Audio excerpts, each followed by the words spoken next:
Ok, boa tarde, me chamo Jason Dias, 53 anos de idade.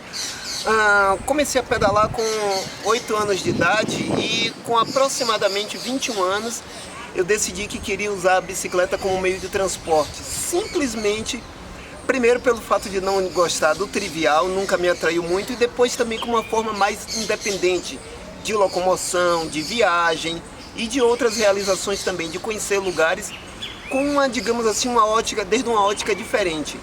Então tenho pedalado com muita constância, atualmente em média de 80 a 100 km diários, e feito algumas viagens pelo estado, fora do estado também, inclusive ultramaratona, cruzando 3 estados até chegar na Bahia, né? É basicamente o que eu faço a diário, é pedalar pela cidade de Salvador e algumas vezes, final de semana também, um pouco fora da cidade.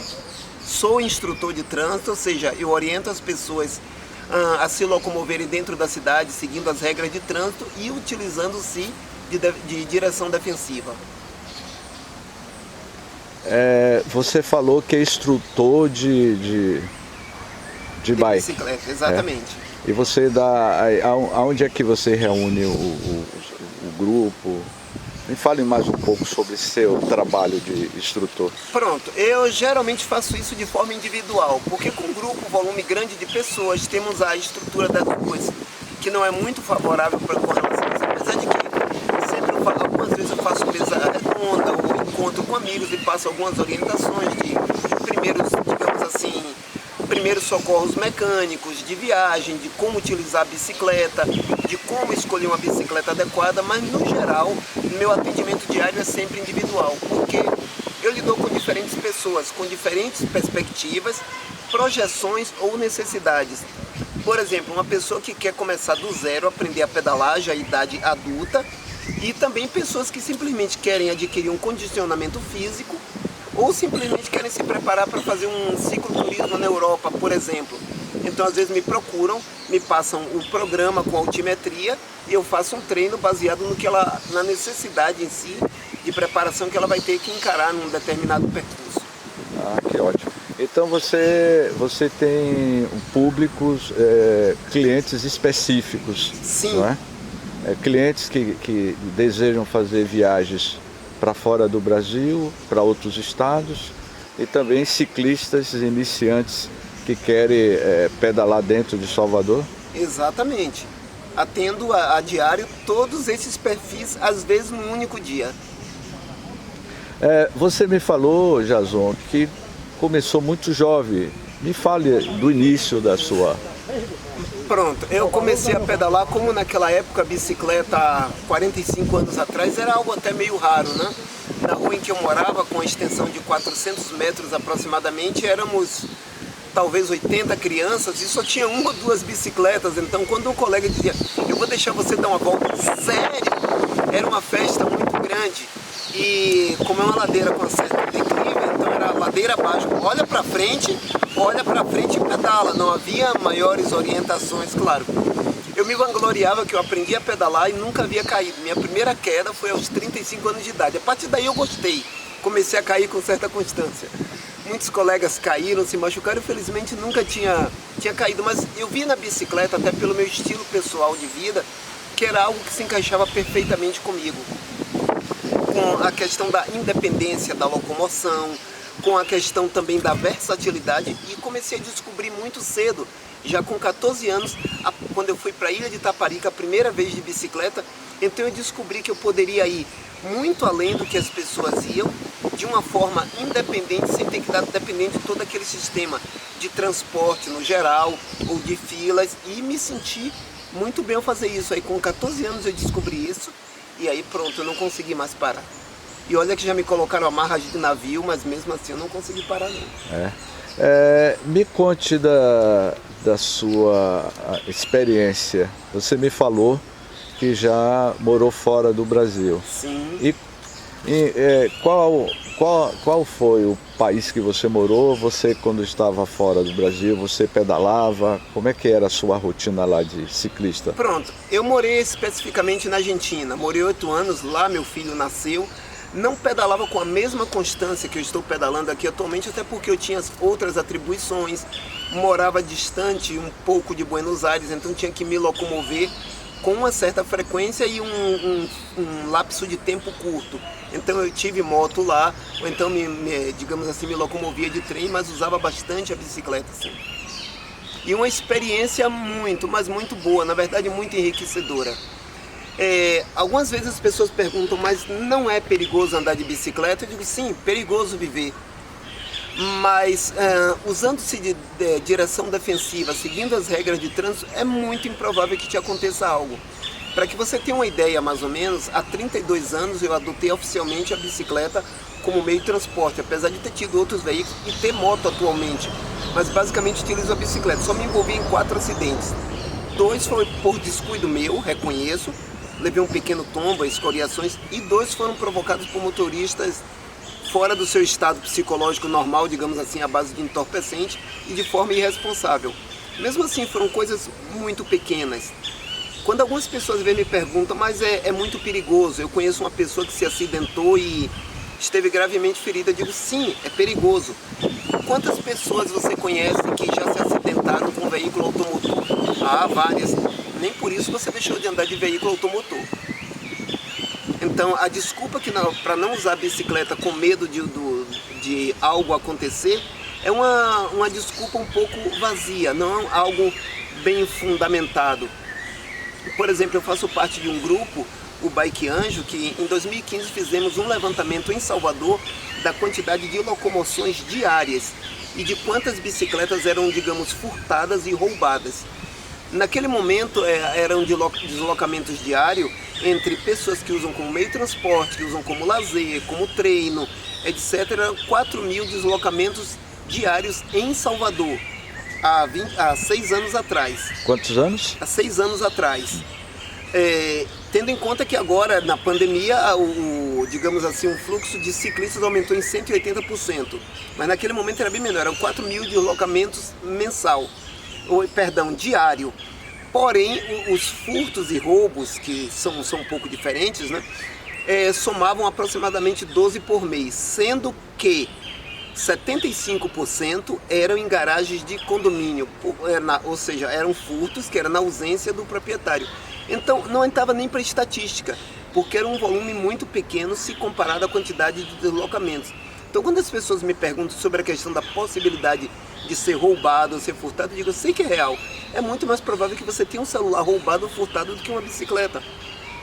Então, todo mundo sabe do perigo que um meliante, quando se aproxima, sabe que todos nós temos um celular, mas nem por isso deixamos de usar o celular. Então, tem algumas, digamos assim, algumas desculpas com relação à bicicleta um pouco pífias, um pouco fora da realidade, digamos assim. Você comentou também, e me fale um pouco sobre as suas viagens, né, de Salvador ao Rio, os seus desafios. Eu gostaria que agora você entrasse, fosse mais detalhado e me dissesse qual é o propósito desse seu trabalho, dessa sua experiência de Salvador ao Rio, o tempo que você levou, os perrengues que certamente você deve ter tido até o Rio e a distância, Salvador-Rio. Pronto. Eu tinha uma coisa mística comigo, porque em 1986 eu recebi uma proposta que era uma brincadeira, era algo meio inusitado, mas era uma brincadeira com os colegas mergulhadores. Nessa época eu vivia de caça submarina, estava na ilha de Itaparica, e uns colegas recém-conhecidos de 10 dias estavam voltando para o Rio e disseram, nós estamos indo para o Rio para a semana, você quer ir com a gente? Eu levei na brincadeira. Quando na quinta-feira eu cheguei na ilha, eles falaram, sábado nós estamos viajando, você quer ir? Eu tinha acabado de completar 19 anos. Você quer ir com a gente? Eu disse, claro que eu vou. Mas eles falaram brincando. Quando foi na sexta de noite, eu já estava com minha mochilinha, que eu fui passar o final de semana na ilha, preparando. Você é louco? Isso não existe. Eu digo, mas eu quero ir. Garoto, nós podemos morrer em alto mar, um barco pequeno de 7 metros, para fazer uma viagem dessa que não foi autorizada pela Marinha, mas nós temos que ir. Eu disse, mas eu quero ir. Quando eles viram que eu estava tão determinado, decidiram me deixar ir. Fizemos 7 dias de viagem até o Rio de Janeiro. Quando cheguei lá eu pensei, eu vou fazer essa mesma viagem algum dia de bicicleta. Passaram-se muitos anos. Quando chegou em 2010, eu decidi que queria fazer essa viagem. Então comecei a pensar na possibilidade. Comecei a ver que equipamento eu precisaria, porque era para fazer em 7 dias. Então eu fiz o mapeamento, seriam 1.820 quilômetros em 7 dias, o que representaria 260 quilômetros diários, em dias ininterruptos, ou seja, dias seguidos. Comecei a conversar com vários colegas ciclistas e eles foram unânimes em me dizer: rapaz, seu corpo pode aguentar até 3 dias, mas que 3 dias não aguenta não, é demasiado. Mas eu acreditava que era possível, então comecei a investigar sobre os ciclistas de alta performance, das voltas Volta da França, o Tour da França, né, a Volta da Itália, o Giro de Itália, e a Volta da Andaluzia e da Espanha. Eles percorrem isso por dia, porém em torno de 6 horas de pedalada. Porém eles têm toda uma estrutura, fisioterapeuta, eles têm nutricionista, tem massoterapeuta. Então eu comecei a analisar, se eles conseguem fazer em 6 horas, se eu tiver 16 horas por dia, eu vou conseguir fazer. Comecei a pensar nisso. Eu disse, puxa, eu não vou andar no mesmo ritmo deles, não vou ter carro de apoio, nem tudo isso, mas é possível. E comecei a fazer pequenas viagens, tipo Salvador-Aracaju direto, para ter ideia de média de velocidade, como o corpo iria reagir, fazendo o mesmo percurso dias seguidos para ver como é que o corpo iria reagir, e comecei sozinho a fazer tudo isso. E aí, claro, comecei a procurar orientação de vários profissionais. Eu tenho uma equipe multidisciplinar, eu tenho um nutricionista, ortopedista, fisioterapeuta. Então todos eles iam me dando orientação como eu tinha que fazer para que o corpo, o que eu precisaria para que o corpo estivesse recomposto após um exercício desse nível. E comecei a ver que era real. Aí voltei a falar com outros amigos ciclistas, até que encontrei um que é uma pessoa muito conhecida aqui na Bahia, que é um triatleta de ponta. Eu falei com ele e ele me disse: Jason, nós podemos muito mais do que imaginamos. No que precisar de apoio nutricional, você pode contar comigo. Aí eu pensei, era o que eu precisava ouvir. Nós podemos muito mais do que imaginamos. Então comecei a buscar o equipamento, ou seja, que é a questão de investimento, o que os profissionais usavam. Naquela época, em 2012, quando eu decidi fazer a primeira vez, uma bermuda de ciclismo profissional usada nas grandes voltas custava em torno de R$500. Muito distante da minha realidade. Faltava menos de 6 meses para viajar e eu não tinha como conseguir esse dinheiro. Então falei com essa pessoa de novo e me disse: olha, você vai fazer o seguinte, você vai usar 2 bermudas, uma por cima da outra, uma bermuda e uma calça, e faça o teste. E eu fiz o teste e realmente foi perfeito. Ainda assim eu tinha preocupação vindo do Rio para cá, que eu pensei, se eu me machucar em algum momento da viagem, a viagem acabou. Porque uma vez que você se assou, só vai agravar mais e mais e se acabou. E fiz a primeira vez, cheguei aqui inteiro, íntegro, sem nenhuma assadura. Então eu vi que era possível. Agora, claro, precisei de tempo, eu precisei de 1 ano e 2 meses de preparação. Então você, durante o dia, você pedalava o dia inteiro, dormia à noite, como é que era a sua? Pronto, a minha rotina era o seguinte, saía para pedalar por volta de 3h30 da manhã. A ideia é que eu tinha que pedalar 150 quilômetros até no máximo meio-dia. Então eu descansava e depois do meio-dia é que eu pedalava o restante do tempo.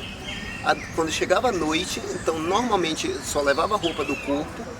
Quando chegava a noite eu tinha que chegar num local onde ia fazer a refeição noturna, tinha que imediatamente ir para o quarto, tomar um banho, lavar aquela roupa. Então eu levava umas cordinhas de varal, improvisava um varal dentro do quarto com ventilador.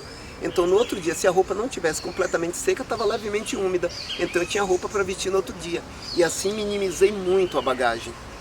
Eu viajava somente com a roupa do corpo, mas tinha que manter uma determinada higienização, até porque os urubus, senão iriam me sobrevoar, né? Tá. E nesse seu primeiro percurso, quanto tempo você levou? Da primeira viagem para a última viagem, houve uma diferença de tempo? Pronto. Aí, a sua performance com o tempo foi melhorando? Sim, o que acontece? Na primeira eu treinei em 2012, 1 ano e 2 meses para poder fazer o percurso. Cheguei bem. Na segunda, que foi em 2015, quase 3 anos depois, eu treinei 70% do que havia treinado anteriormente. Porque eu fui descobrindo gradualmente que o treino teria que ser dosado e não tão exaustivo como eu estava fazendo. Eu não tinha ainda a informação correta. A ideia inicial, o projeto era, eu tenho um projeto chamado de 7 Dias Verdes, 7 pelo fato de ser, inclusive eu tenho um site, 7, que seria do numeral 7, né? Dias, que é meu sobrenome, Dias, e Verdes, porque eu sou vegetariano há 34 anos. Então a ideia era fazer um percurso desse nível, dessa magnitude, provando para as pessoas que é possível sem nenhum consumo de proteína animal. Por isso 7 Dias Verdes, que isso foi sugestão de uma grande amiga assessorista. Então fizemos o site com a sugestão dela, desse nome que eu achei perfeito. O detalhe, você me perguntou quanto tempo. A ideia seriam 5 anos seguidos, 2012, 13, 14, 15 e 16. Fiz em 2012, isso foi agosto de 2012. Em novembro de 2012, a minha esposa, na época, teve que se submeter a um tratamento de saúde muito delicado. Ela passou um ano em cima da cama. Eu saía para trabalhar de manhã, deixava na cama, muitas das vezes quando eu voltava à noite, 12 horas depois ela ainda estava no mesmo lugar.